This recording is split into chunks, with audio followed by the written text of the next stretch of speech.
Welcome to another session of Who Do You Say I Am? Encountering the Newer Testament. Margaret and I are joined today by Beverly Gaventa.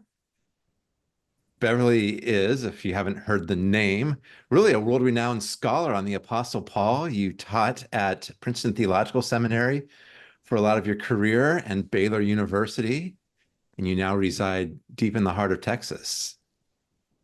Austin, That's yes. right. It's not really Texas, I've been told. No, Austin is its own state. Yes. Its own thing. But we are thrilled to have you with us to Thank you. really help introduce the Apostle Paul. And we should get right to it because there's a lot to be said there about Paul. But maybe we can start. Anybody who's read any Paul probably gets a sense of his passion and his intensity pretty quickly. What motivates this person? What is behind his excitement, his enthusiasm, or his zeal?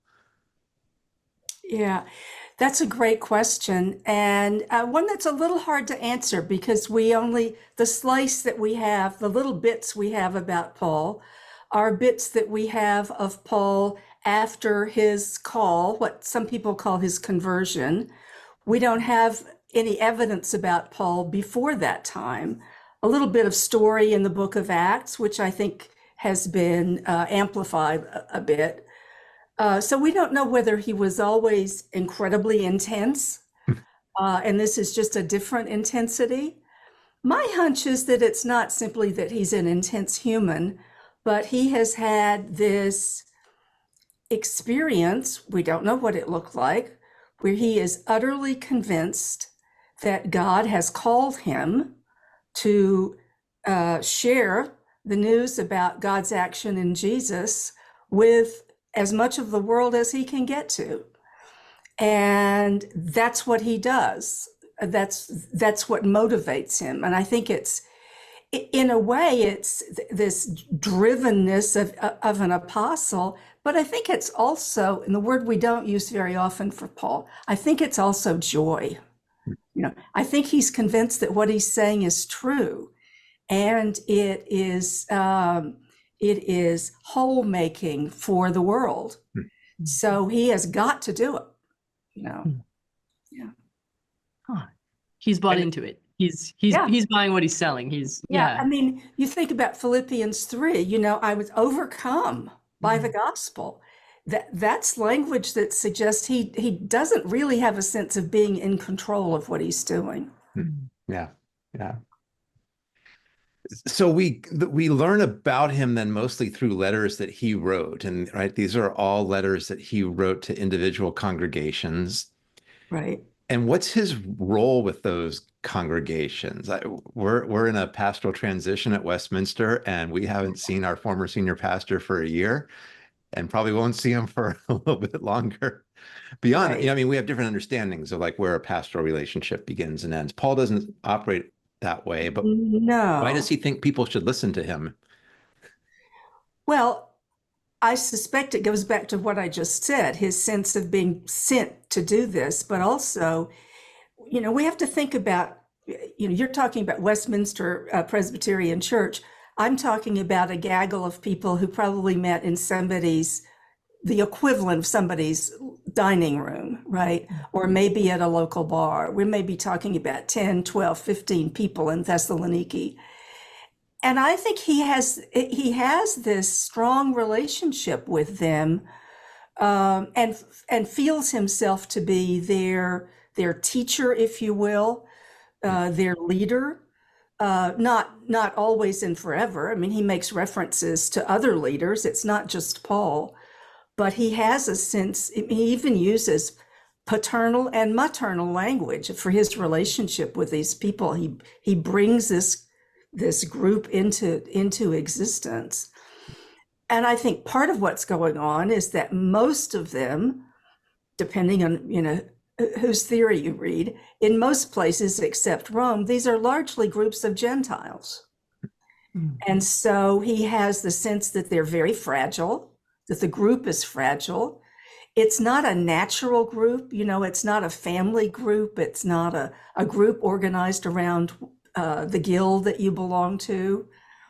And so it's going to be a very fragile set of relationships. And I think he has some sense of ownership is too strong a word, but some sense of needing to be in charge of those groups. Yeah. Say more about that, his role with specifically Gentile communities, because he'll make appeals to Jewish scriptures as well, or he'll pull these metaphors from the Jewish tradition. So how do those things sort of square, and what does it mean for him to be addressing a Gentile audience in particular? Yeah, I should be clear. I think that in Rome, when he writes to groups in Rome, there are Jews there. By and large, I think in these other communities, we're talking overwhelmingly about non-Jews, about Gentiles. And probably we're talking about Gentiles who have been at some point attracted to Jewish teaching. It's a complex situation. There's a lot of bias against Jews. That didn't start with Christians.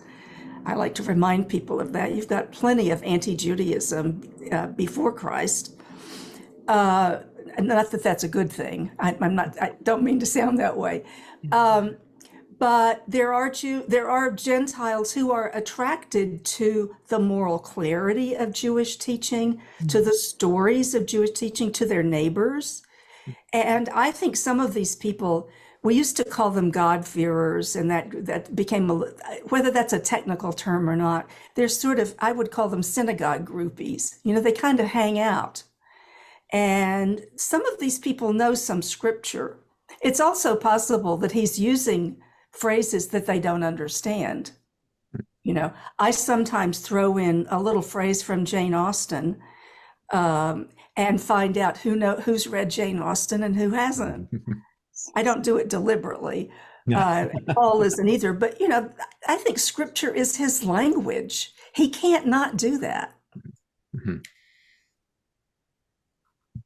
So let's talk a bit about what Paul presents to them. I mean, he's often remembered as the church's first theologian, or somebody who systematizes Christian understanding. He sometimes has this reputation as like a religion builder, while Jesus was more interested in walking around and healing people and just kind of a little more casual, right? Paul probably wore shoes, and Jesus was, wearing sandals.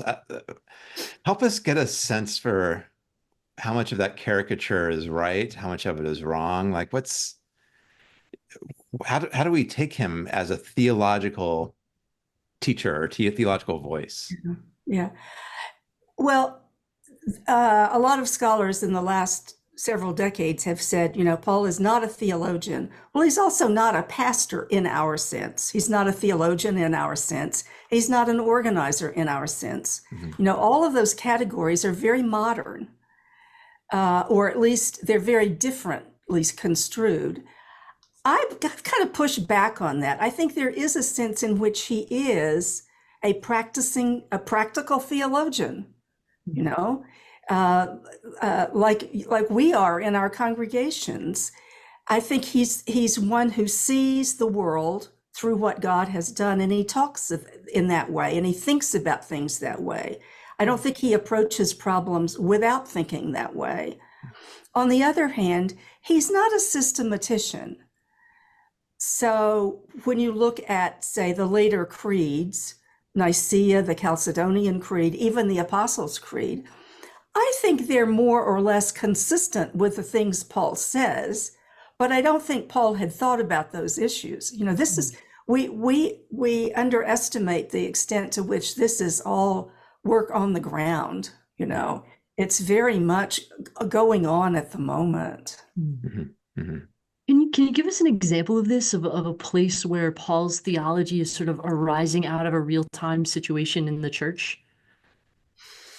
Sure. I would say, especially in 1 Corinthians 11, which is the second part, what we call the words of institution, He's got a real crisis there. Now specialists dispute what's going on. Are people, are the wealthy eating and drinking before everybody gets there? So some people are drunk and other people don't get anything. what exactly is going on.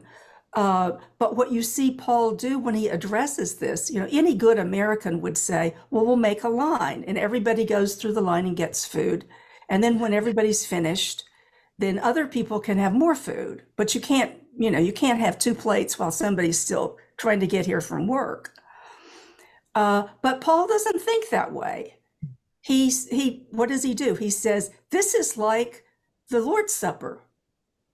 When you eat this, you're eating the Lord's Supper. So you have to respect that this is the Lord's table. It's not yours. Mm-hmm. So he thinks theologically. Mm-hmm. He doesn't give us a metaphysics of the Lord's Supper. He doesn't give us the kind of discussion that you have later on about when Christ says, this is my body. What does that mean? He doesn't fret over that. But what he's doing is making this connection between that meal and this one. And because we're so used to that language, it doesn't occur to us that that's what he's doing, but it's really like on the ground right now. Yeah. And where does he take his bearings from in that? Like, people will discover that Paul doesn't have much to say about Jesus's teachings. Yeah. His miracles, his parables, some of the stories we like the best from the Gospels, Paul just never talks about in his letters. So where does he, what's his launching pad for all of his theological thought?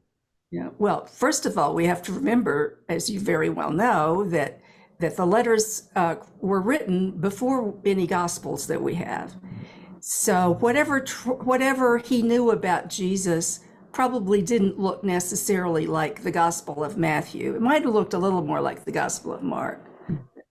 And we have to remember that he is writing letters to communities who are already what we would call Christian, Christ followers, Christ believers, whatever language you want to use. So presumably he has already told them what he knows about Jesus. And so he's not going back and saying that again and again and again. Instead, he's thinking about the questions that have come up and the problems that arise now. What do you do when there's food offered to idols at your dinner table? How do you manage that? What happens when a believer is married to an unbeliever? These are questions that didn't come up in Jesus's teachings, right? I do think we have hints here and there.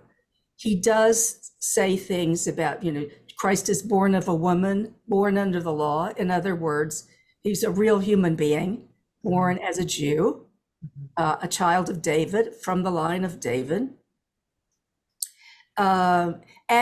And many of his ethical teachings look a lot like elements that we find in Jewish tradition and also in the teachings of Jesus.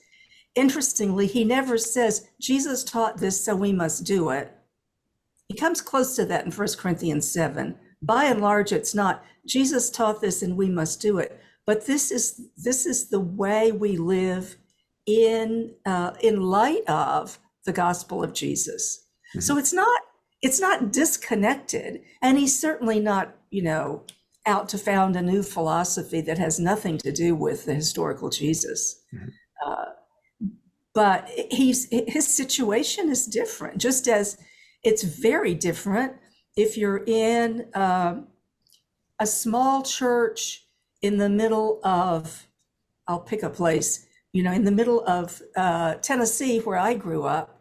That looks really different than being in Westminster Presbyterian. The cities are different, the situations are different, the problems that arise are different. Mm-hmm. So you get differing responses, which is why we have a whole canon and not just the letters of Paul. So what do Paul's letters add to that canon? I mean, I really appreciate this reminder that even though as our canon is organized, we get the Gospels first and then Paul, and the events described in the Gospels predate Paul. Paul's actually writing first. But and in a lot of churches, you might only hear the Gospels really and not hear Paul as much if people are preaching from the story. So what's Paul's contribution here? What would we be missing if we didn't have him? Right. Oh, a lot. Uh, I think one of the things that we would be missing right off is the sheer size of the gospel, and Paul can be misread this way because we're Americans and we're individualists, but Paul's gospel is not just for individuals to say yes or no to and have a relationship with Jesus or not. And it's also not just for ethnic groups, although it also is for individuals. It's for the whole cosmos. When you get into Romans 8 or 1 Corinthians 15, you see the whole of the cosmos being acted upon in this gospel. And you can get elements of that in Luke. You can get elements of that in the Gospels, but it's not quite so explicit. I think another thing is the understanding of grace. Again, you can get there in the Gospels, but Paul's insistence that God acts for us quite apart from our deserving. God does not wait for us to deserve the gospel. What he says in Romans 5, we were weak, ungodly sinners at enmity with God, and God acted for us. And I think that is something that we're not going to get so fully in the Gospels, or at least so explicitly. Mm-hmm. And what that does, if I could just add one more thing, that understanding of God's grace in Jesus, I think, calls us to think about one another differently, right? It calls us to assess ourselves and other people as children of God, children who are accepted by Jesus. So it's really a different epistemology, a different understanding of what makes for strength and what makes for weakness. And again, those are implicit in the gospel narratives, sure, but I think Paul is the one who makes it unavoidable. I want to talk a little bit about Paul's rhetoric as well. A lot of people read Paul and they say, this guy sounds really bossy. He sounds a little arrogant. Why does he keep telling people what to do when he doesn't live there? Yeah. Is that a bug or a feature of Paul? What do you think? This is a question I have been asked for many, many, many years. And I find it very hard to answer. And I think we have to be a little careful about it. When we call people arrogant, that's a judgment we're making often about somebody who's in the room with us. And we may not understand that that person is simply insecure. There are lots of things going on in those judgments. I know a lot of insecure people, I think. Yeah, right. So to make a judgment about a personality removed from us by 2,000 years, from whom we have only a handful of letters, is really quite unfair. I think Paul does assert his authority, and our objection to that may say more about our worry that somebody might have authority than it does about him. I've also, in the last few years, thought a lot about how particularly women in ministry, not just women, but especially women, find that they have to claim their own authority. Well, Paul had to do that too. Yes, he was a man, but he also was not somebody who had been with Jesus. And he had, in a sense, to claim, to speak for himself, to speak for his own vocation. If I could add one more thing to that, most of the places where we see him saying things and you think, how do you get off doing this, are places where he's got a little conflict going. And he is arguing over against people who are claiming their own authority versus his. It's interesting to me that when he writes to Rome, to people he's largely never met, you get none of that. Yeah. And when he writes in 1 Thessalonians, where you've got this beautiful relationship, 1 Thessalonians is a love letter, you get none of that. you know. So I do think it's highly situational, and we read it at an angle that makes it kind of hard for us to understand Mhm. the affect. Right. Yeah, Right. that's really helpful. That said, are there any passages in Paul that make you want to tear your hair out? You know, are there ones you wish you didn't find there, or? Yeah, well, sure. You know, I have, well, some of the ones that make me want to tear my hair out are ones that I think Paul actually didn't write. And that's something that, you know, you'll talk about in a different kind of setting, about which letters Paul wrote and which letters are written by, I would say, maybe B students of Paul's, maybe B minus students, people who didn't quite get the idea. I have answered questions about the end of Romans 14 more than I want to. You know, let women ask their husbands at home if they have any questions. You know, they shouldn't be speaking up in worship, when he's already said over in chapter 11 that women are praying and prophesying in worship. Is this 1 Corinthians? Yeah. What did I say? Okay. Did I say something else? Yeah.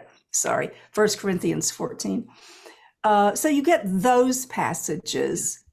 I spend more time than I wanted to working on trying to understand Romans 13 with its argument about being subject to the governing authorities. I probably have spent 2 years of my life really, you know, tearing out my hair over that passage.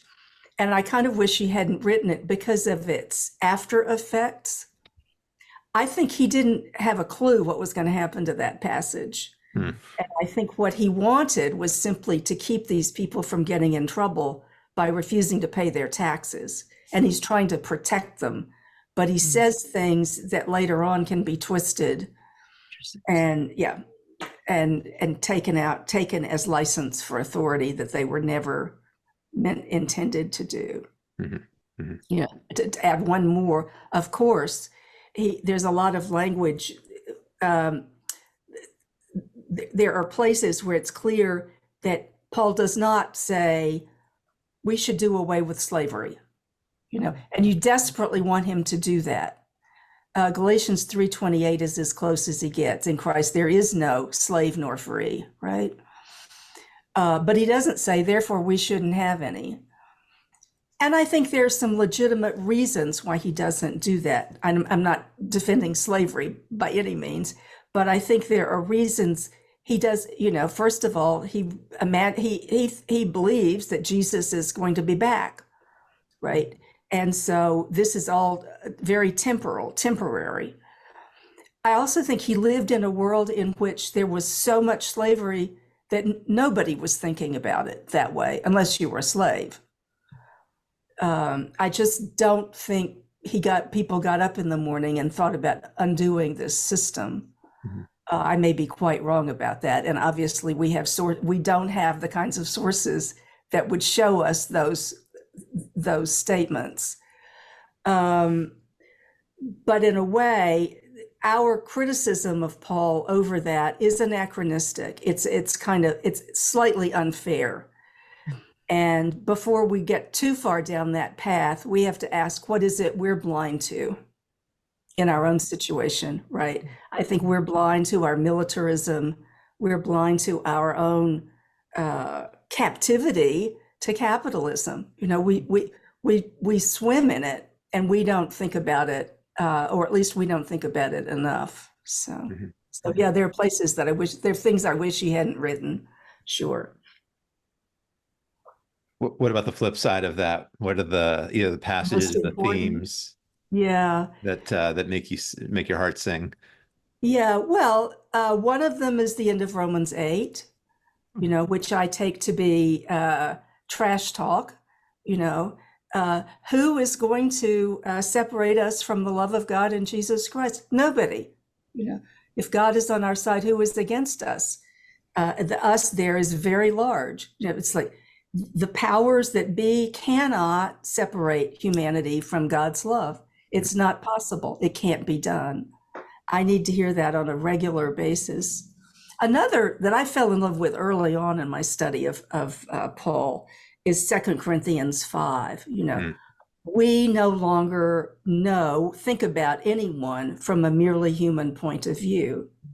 And I need to be reminded of that on a daily basis, because I do think about myself and other people and make judgments that I should not make. So those are two of the ones that I love the most. Yeah. Do you have advice you would give to people who maybe either haven't read Paul or have their memories of Paul are mostly negative in terms of Paul being used against them as a weapon? Just kind of what should people be looking for as they read? Yeah, that one is tough, because I have known many people for whom Paul had become an enemy, and could well have been a really great friend, a teacher and instructor. I think for some people, it's just going to take somebody else helping them see other things than the ones you already see. I think sometimes it's helpful to get a different translation, not read whatever it was that if you were taught with the King James, don't read that. Don't read NRSV or NRSVUE. Get a different translation and read something that shakes it up a little bit. That allows you to see something else. I think starting sometimes with a short letter, like first people start reading the Bible and they read through the canon. It means they start with Romans, which is, dear as it is to me, that's the worst place to start. Start with something little like 1 Thessalonians, where that's what we're doing. The mutuality of respect there. This is not somebody who's coming in with a sledgehammer saying, you must do this and you must not do that. Or Philippians, which is, again, a very loving letter. And then go to some other places, the Corinthian correspondence, Galatians, which is pretty heated, admittedly, but it's kind of fun. Yeah.